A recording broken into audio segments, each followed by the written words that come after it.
There's something unspeakably painful about being the child who had to become the parent.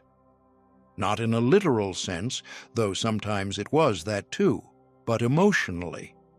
You were the one who stayed calm when everything around you was chaos. The one who swallowed your needs to keep the peace. The one who became responsible for holding space for adults who never held space for you.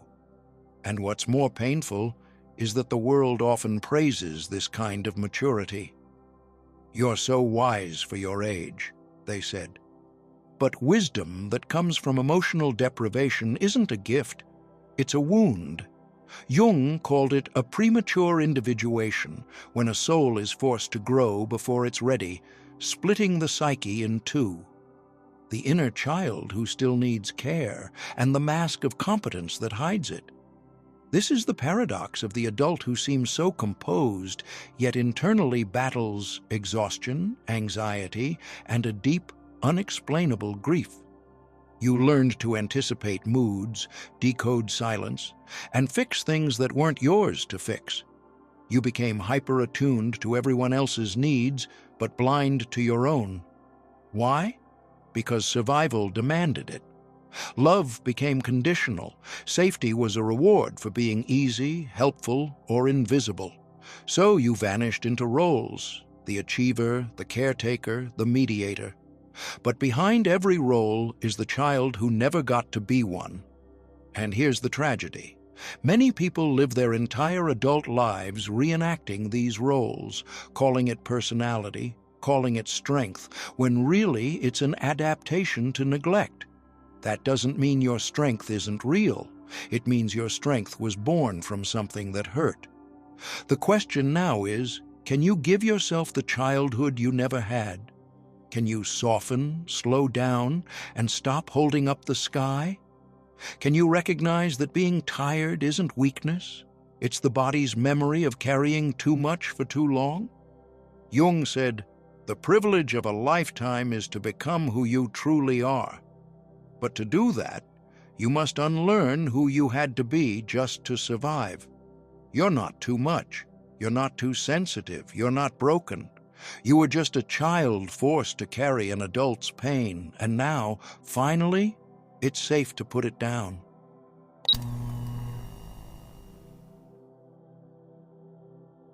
Have you ever wondered why one particular person lingers in your mind long after their presence has faded from your life? Why, even when you try to focus elsewhere, they keep returning, not just as a thought, but as a feeling, an ache, a pull. Jung would suggest this is no ordinary memory, no simple attachment. In his view, the psyche speaks in symbols, not sentences. And often, when someone refuses to leave your thoughts, they are no longer just a person. They have become an archetype. They now carry the energy of something ancient, something alive within the collective unconscious. This person may be activating your anima, the inner feminine that resides in every man, or your animus, the inner masculine present in every woman. They don't just represent themselves, they awaken something in you, a forgotten softness, a buried strength, a longing that has been dormant, waiting for the right symbol to call it forward. And so, this person becomes more than flesh and history. They become a portal into your own soul. It's tempting to think of this as romantic fate or spiritual destiny, and perhaps it is. But deeper still, Jung would say, is the truth that this connection points inward. It is not necessarily the other person you are obsessed with. It is the piece of yourself they reflect, the unloved part, the hidden part, the potential you've never embraced. In this sense, they are not the destination, they are the mirror, and that mirror does not lie. From a spiritual lens, we might say that your soul has recognized its echo in another, a vibrational resonance that transcends logic or time. The energy of one being reaches across the veil and brushes the energy of another, not to complete you, but to awaken you. Emotions rise, symbols emerge, lessons unfold. What you feel may seem like an obsession, but in truth, It is the unconscious knocking, trying to bring something into your awareness. Jung once wrote, "The meeting of two personalities is like the contact of two chemical substances. If there is any reaction, both are transformed." This is the essence of why you cannot stop thinking about them. It's not just about love or longing. It's about alchemy, the alchemy of the self, catalyzed by the other. Whether they stay or disappear, the work remains.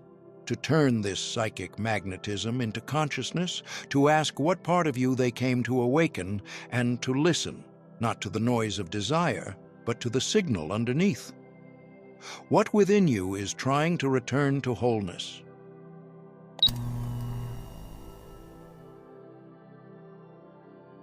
Have you ever thought of someone, then suddenly a song plays that speaks their name into your awareness?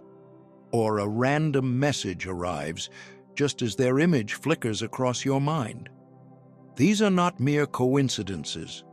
Jung called such moments synchronicity, when the inner world and the outer world align in symbolic harmony, creating a meaningful coincidence that cannot be explained by logic alone. In these moments, reality becomes mythic. The mundane becomes infused with a message. It is as though the universe itself is speaking to you, not in language, but in signs.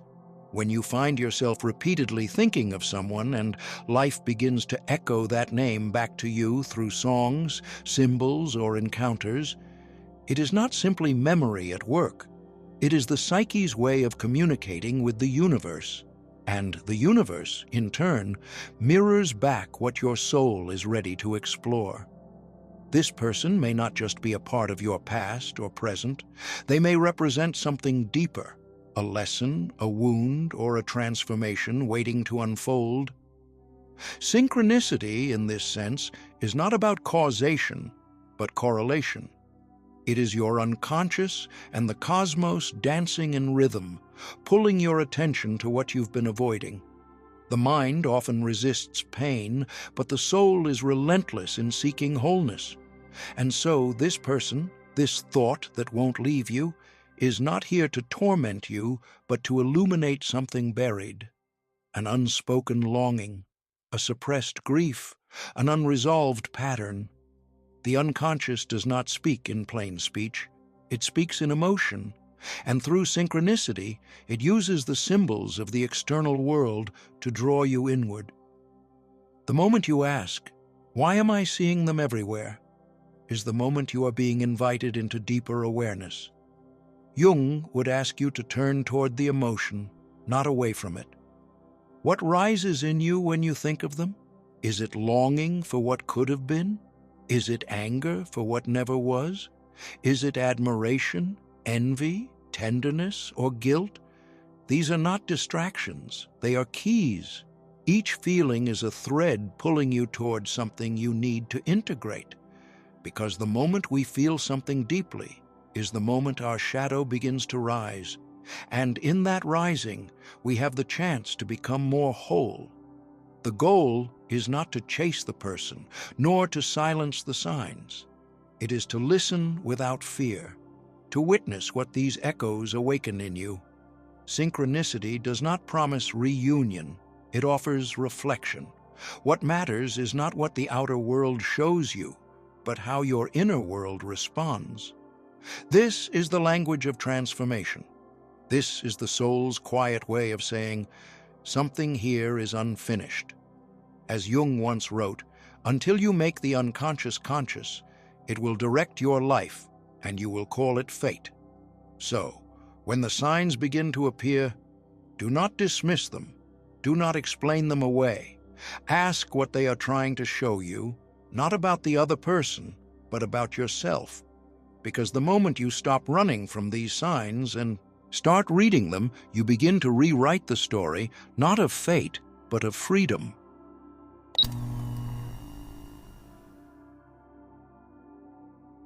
Have you ever noticed how someone you barely know can occupy your mind more than someone you've known for years?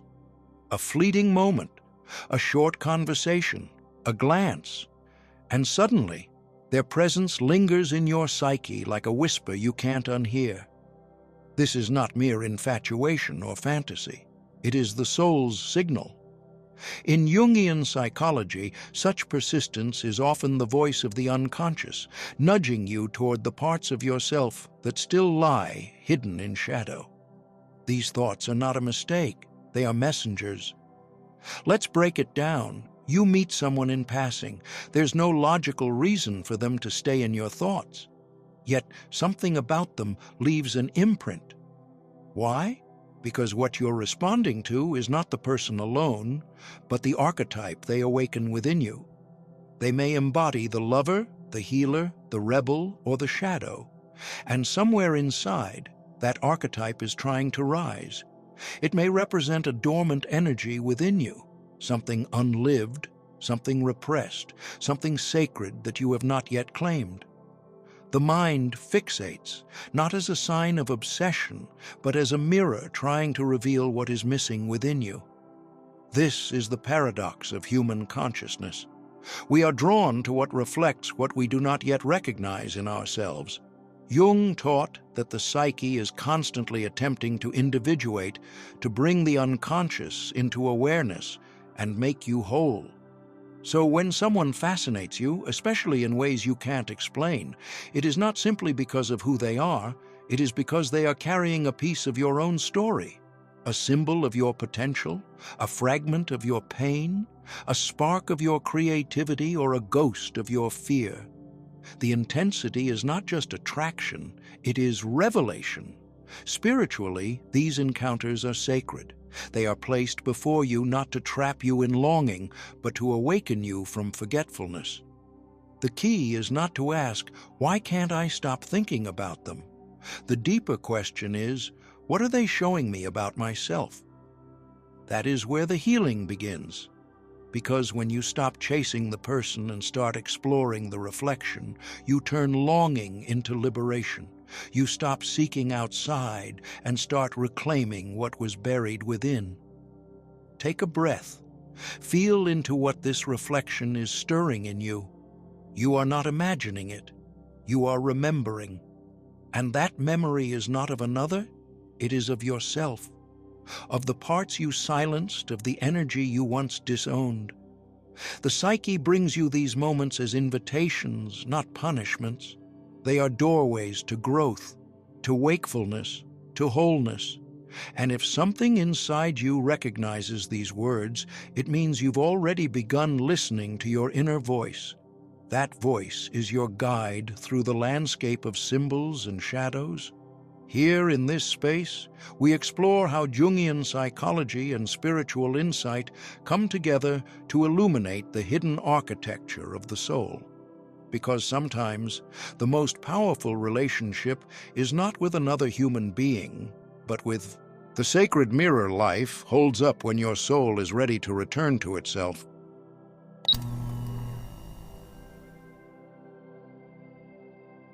There are moments in life when a single person occupies your thoughts with such persistence that it feels almost mystical. You wake up thinking of them, you go about your day, only to feel their presence lingering in the background of your mind. It is easy to assume this is longing or attraction, but Jung would invite you to look deeper. He often described the unconscious as a vast inner ocean, ancient and collective, filled with archetypal currents that rise and fall beneath the surface of ordinary awareness.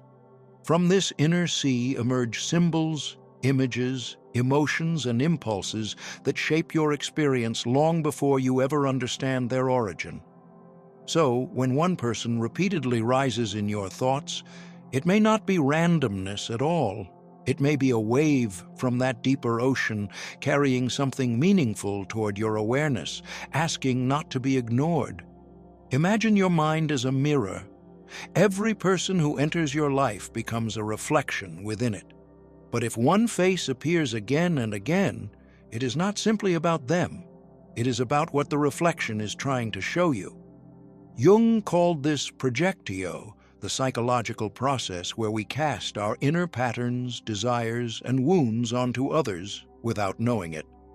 We often believe we are drawn to someone because of who they are, but many times we are drawn because they carry a piece of our own psyche that is reaching for recognition. Consider the moments when you cannot stop thinking about someone who inspires you. Maybe it is their confidence, their creativity, or their sense of freedom. It feels like they embody qualities you admire but cannot yet fully express. Jung would say that what you see in them is a disowned part of your own personality, a potential within you that has been buried under fear or habit. Your thoughts return to them not because you are obsessed, but because a part of your energy is knocking on the door, asking to be reclaimed. The pull is a calling toward your own growth. Now consider the opposite. What if the person who occupies your mind brings discomfort, frustration, or emotional tension? They might stir old wounds or provoke reactions you do not understand. In this case, the person may represent your shadow, the aspects of your personality you have rejected or suppressed. Jung described the shadow as the part of the self that one has no wish to be. These hidden emotions do not disappear simply because you avoid them. They sink into the unconscious, waiting for a moment to surface. Sometimes they rise, wearing the face of another human being. This is why thinking about someone repeatedly can feel so intense. It is not merely a mental loop, but an emotional summons. Your psyche uses this person as a symbol, a carrier of psychological energy that needs to be integrated. The intensity is a message, a reminder, an invitation, and it persists until you finally turn inward and ask, what part of me is trying to break through? When integration begins, the pattern changes. Once you allow yourself to acknowledge the quality you admired or the wound you avoided, something shifts. You reclaim what was lost. You soften toward what was feared. And then something remarkable happens. The obsessive pull that once felt overwhelming often begins to fade. Not because the person disappears, but because the message has been received and the energy has returned to its rightful place within you. You were never simply thinking about them. You were being guided toward yourself.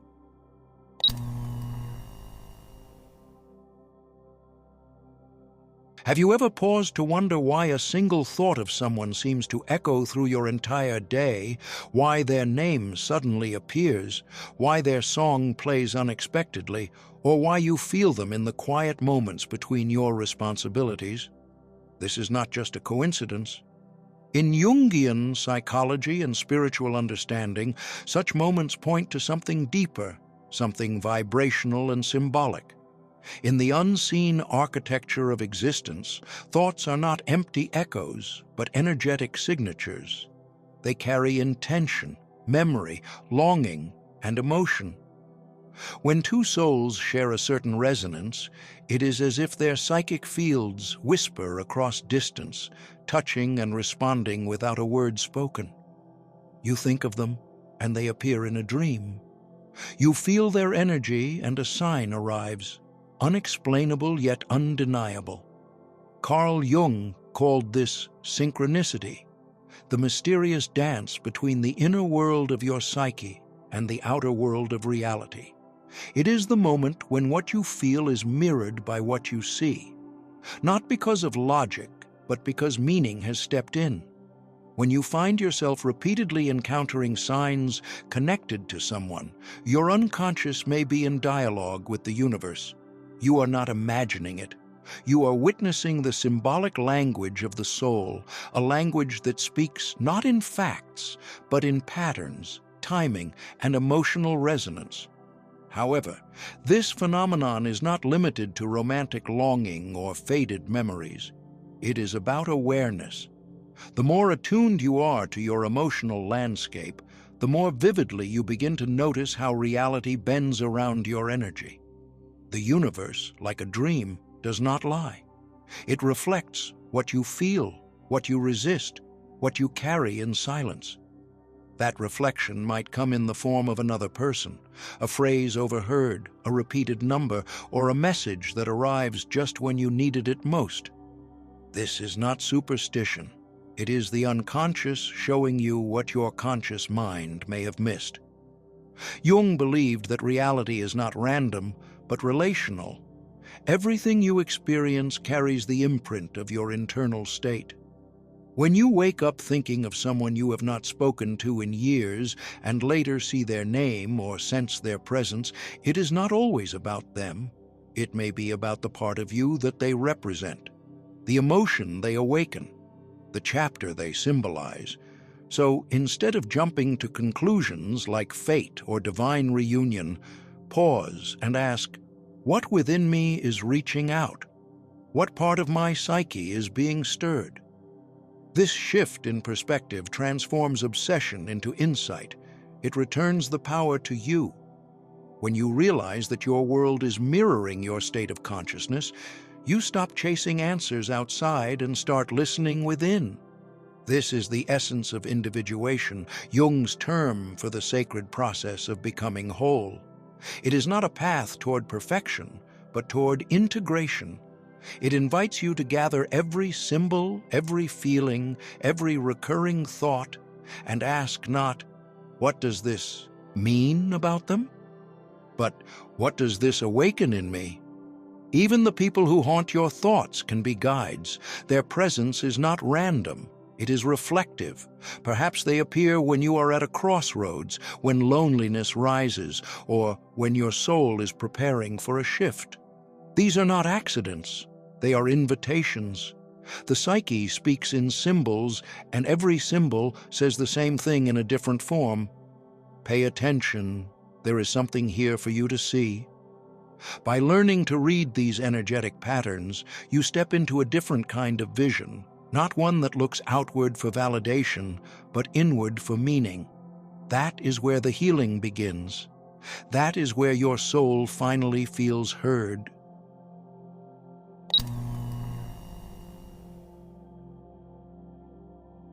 One of the most transformative ways to work with this kind of inner pull is through the practice Jung called active imagination, a gentle yet profound method for entering into dialogue with the unconscious. Instead of fighting the thought or suppressing it, you close your eyes and allow the image of that person to appear in your inner world. Then you simply ask, with sincerity, what do you represent for me? You are not seeking literal answers. You are listening for symbols, impressions, colors, sensations, and emotions. The unconscious never speaks through explanations. It speaks through images that touch the soul. And through that quiet inner inquiry, you may discover that this person symbolizes your creativity, your longing for connection, your courage, or perhaps a wound that still waits for healing. You begin to see that their presence in your mind is less about the individual and more about the energy they awaken in you. Spiritually, this process becomes a practice of energetic awareness. Every time you think of someone, you send a subtle wave of energy outward. Most people become attached to these waves and feel pulled by them. However, when you observe your thoughts without clinging, you begin to return this energy to yourself. You stop being swept away by the thought and become a calm observer of it. You shift from being the one who chases meaning to the one who sees meaning clearly. Here is a simple practice.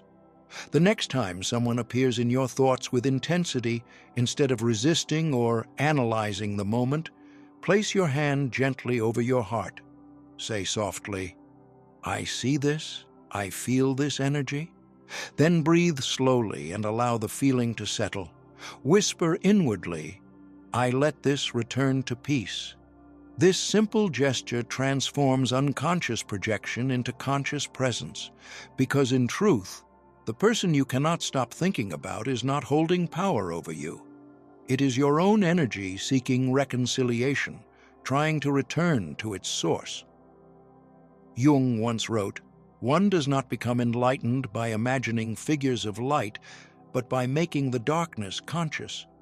Constantly thinking about someone may be that darkness calling to you, not to cause distress, but to awaken you.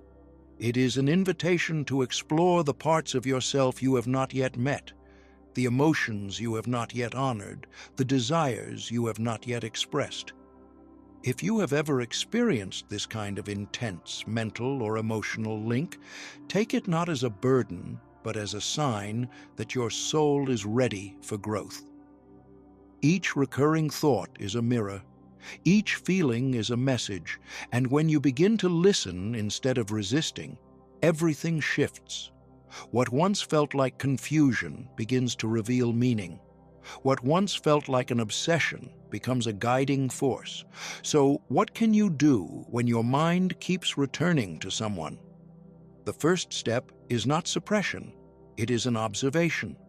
Watch your thoughts like clouds moving across a quiet sky. Notice when their image appears, what emotion follows, and how your body responds.